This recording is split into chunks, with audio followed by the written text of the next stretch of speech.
कहाँ गए चक्री जिन जीता भरत खंड सारा, इसकी आगे कहाँ गए वह राम अरु लक्ष्मण जिन रावण मारा। क्या बात है, कहाँ गए वे राम अरु लक्ष्मण जिन रावण मारा। अब चक्रवर्तियों की बात आई, भरत से लेकर के सभी को याद कर लिया।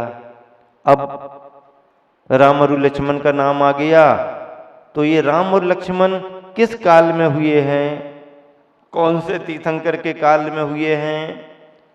ध्यान से सुनना सभी जन, याद रखना। कभी कहीं कोई प्रश्न मंच हो गया और सुंदर सुंदर से गिफ्ट आपको दिखाई दे दिए तो उत्तर देना पड़ेगा भैया।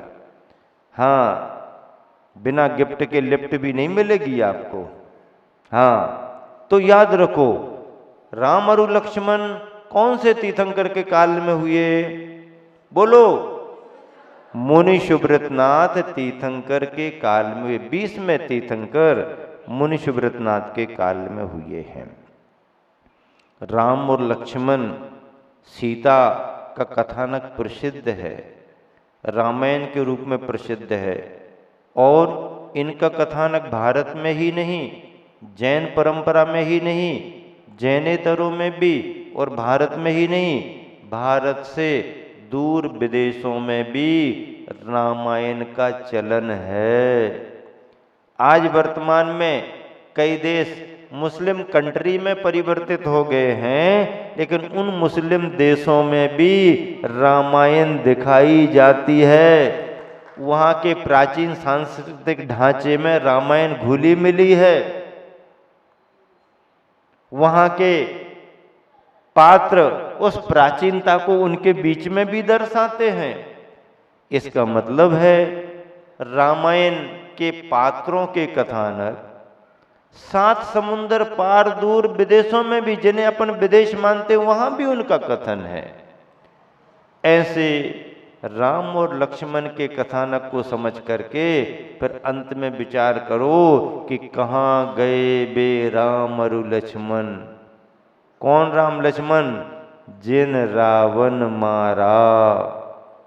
ऐसे बाहुबली, भुजबली, वीर, पुण्यवान, जिन्होंने रावण का भी संहार कर दिया।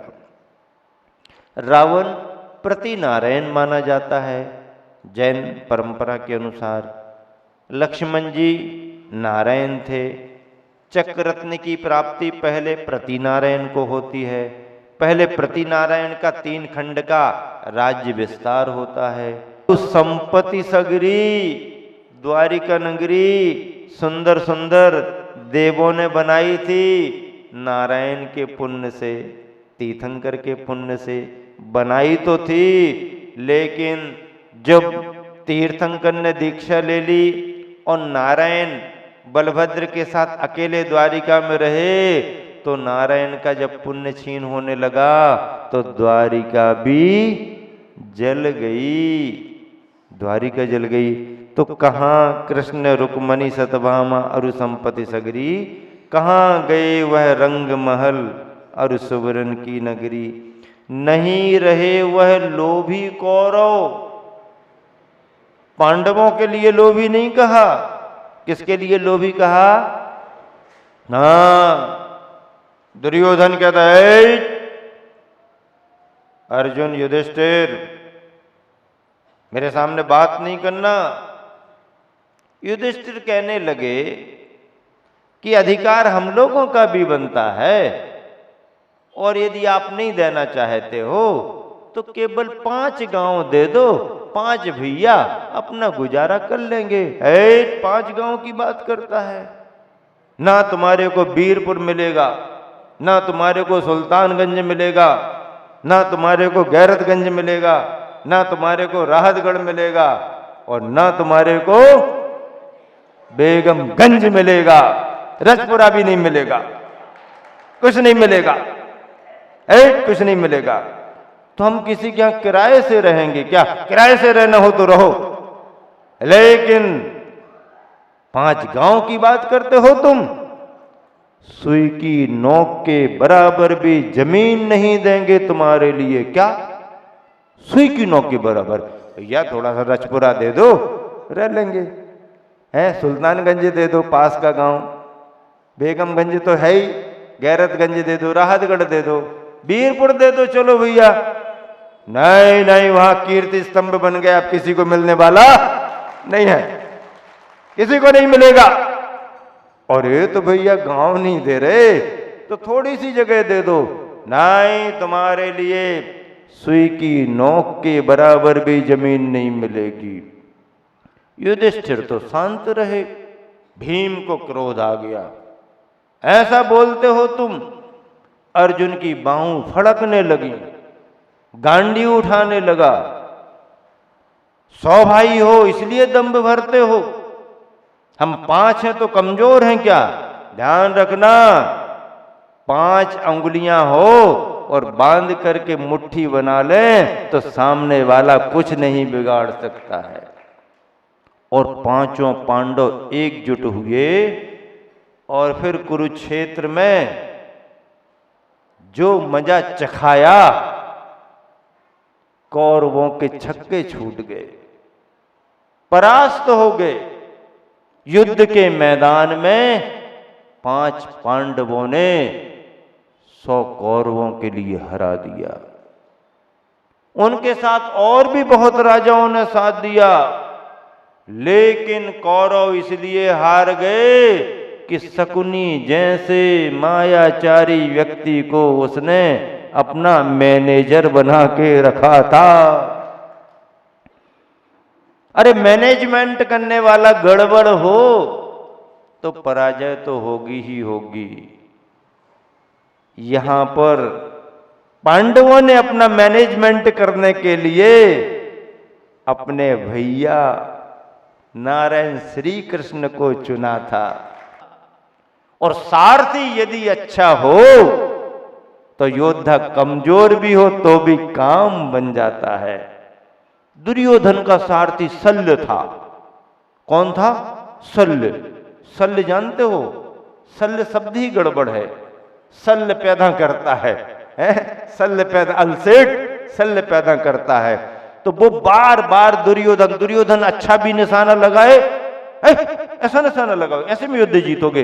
दुर्योधन का मन कमजोर हो जाता था, दुर्योधन फिर अच्छा निशान लगाते थे, ऐसा निशाना लगा कि युद्ध जीतोगे, हैं तुम तो हरवा दोगे, बार बार उसकी मानसिकता हरवा दोगे।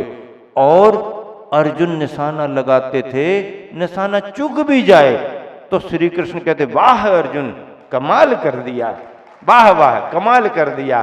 बिल्कुल किनारे पर पहुंच गए थे, जरा सा बस अपनी बार संभल करके निशाना लगा के तो देखो सामने वाला धराशायी हो जाएगा।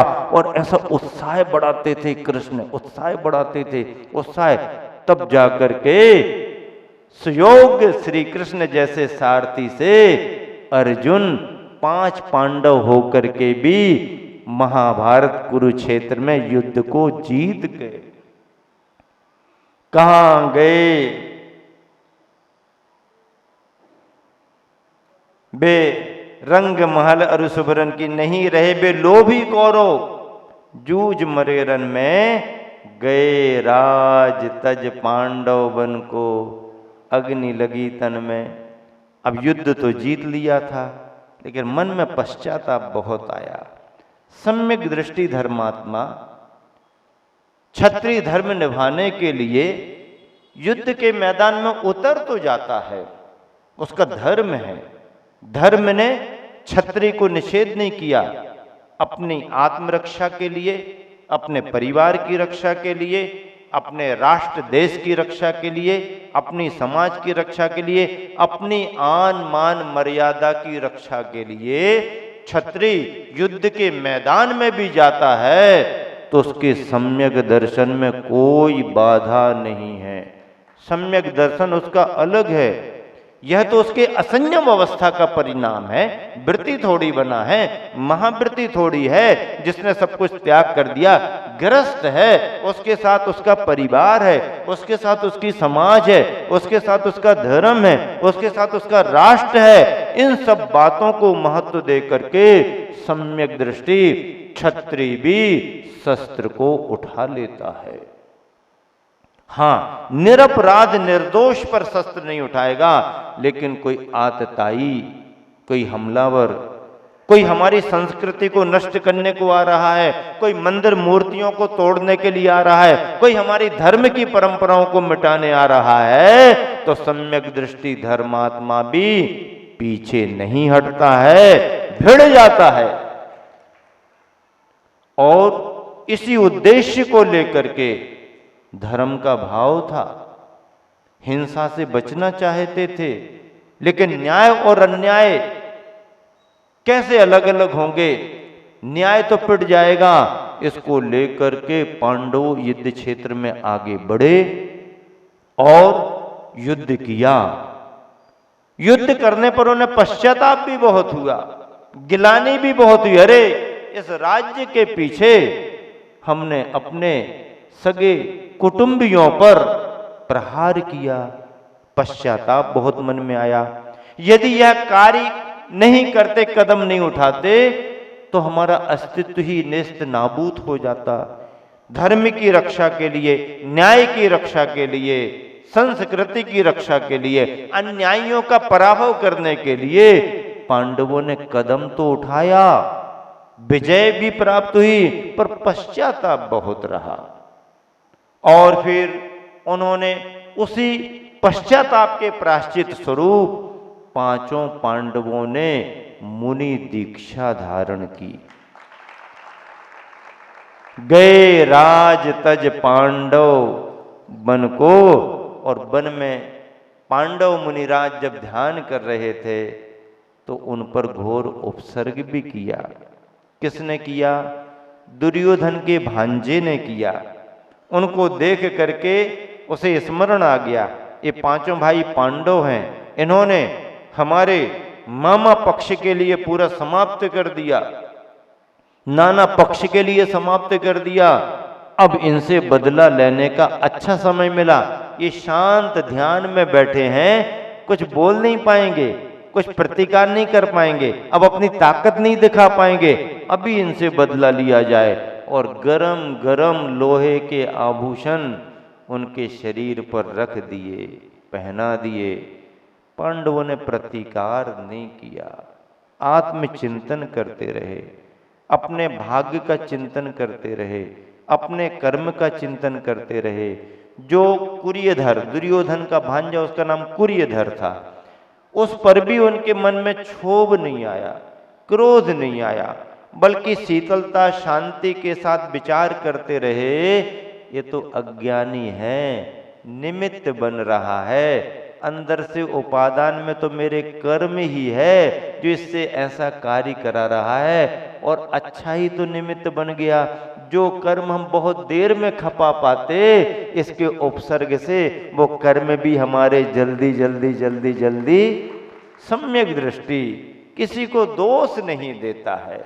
सरासर कोई गलतियां भी कर दे, सरासर कोई परेशान भी कर दे, तो सम्यक दृष्टि अपने ही दोषों को दोष देता है, अपने ही कर्मों को दोष देता है, और अपने अंतःकरण की शुद्धि का भाव करता है। ऐसे महापुरुष हुए, ऐसे सतियां हुई हैं जिन्होंने परेशानियों के समय भी अपना ही विचार किया, जिन्होंने परेशान किया उनको कोई दोष नहीं दिया। चलो तुम निमित्त बने हो, लेकिन कर्म तो हमारा ही था, कर्म टल गया। और पांचों पांडवों पर घोर उपसर्ग हुआ। उस घोर उपसर्ग के काल में 3 पांडव तो अपना ध्यान करते हुए मोक्ष चले गए, लेकिन 2 पांडव उस रूप में निर्विकल्प होकर के मोहिनी कर्म का क्षय नहीं कर पाए। परिणाम क्या निकला? नकुल और सहदेव, अंतिम 2 पांडव अपने ध्यान के प्रभाव से, चूंकि घातीय कर्म वो नष्ट नहीं कर पाए, इसलिए सर्वार सिद्धि स्वर्ग का अंतिम स्थान, सर्वार सिद्धि में उनका जन्म हुआ।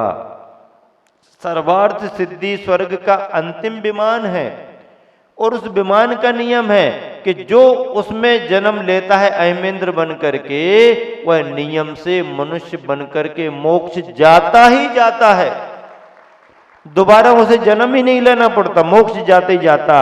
बस रुकावट इतनी आ गई, इतनी ही रुकावट आई, लेकिन पांचों पांडवों ने घोर उपसर्ग सहन किया। गए राज तज पांडव बन को, अग्नि लगी तन में, घोर उपसर्ग हुआ, पर उपसर्ग को उन्होंने बहुत अच्छे से सहन किया। अंतिम पंक्तियां हैं, मोह नींद से उठ रे चेतन, तुझे जगावन को हो दयाल, उपदेश करें गुरु, बारह भावन को। गुरुवर दयालु होकर के, कृपालु होकर के, करुणावान होकर के आप सभी को उपदेश दे रहे हैं। कहें सीख गुरु करुणा धारे, करुणा को धारण करके गुरुवर ज्ञान का संदेश देते हैं, ज्ञान की शिक्षा देते हैं। आप सभी इसके लिए सुन रहे हैं। उद्देश्य क्या है? मोह नींद से उठ रे चेतन। हाँ, जागरूकता तो बनी है ना, आनंद तो आ रहा है ना, आनंद की लहर आना चाहिए, सारे नगर में आनंद की लहर होना चाहिए। आनंद मतलब ठेला वाले आनंद नहीं नहीं तो आप लोग नए नए अर्थ निकाल लेते हो। आनंद की लहर, हर व्यक्ति आनंद अपने आप को समझे और अपने ज्ञान की लहर में सराबोर हो। मोह नींद से उठ रे चेतन, तुझे जगावन को हो दयाल, उपदेश करें गुरु, बारह भावन को। गुरुओं ने जब भी उपदेश दिया है, दयावान होकर के, कृपावान होकर के, हम सब भाग्यशाली हैं कि हमारे गुरुवर का नित्य ही तत्व का उपदेश मिलता है, समय सार का उपदेश मिलता है, मूलाचार का उपदेश मिलता है, श्रावकों को श्रावकाचार का उपदेश मिलता है। और गुरुवर तो ऐसे हैं कि बोल करके उपदेश दें तो फिर तो कहना ही क्या, उनकी मुद्रा तो बिना बोल उपदेश दे रही। भव्यों को इस बपुसा से बिना बोले ही गुरुवर की चर्या एक संदेश दे रही है, उपदेश दे रही है। हम और आप उन गुरुवर की दिनचर्या को देख करके नित्य प्रति वैराग्य के भावों को, ज्ञान के भावों को और तत्व के ज्ञान को प्राप्त करते हैं। समय आपका हो गया, इसलिए विराम दे रहा हूँ। महावीर भगवान की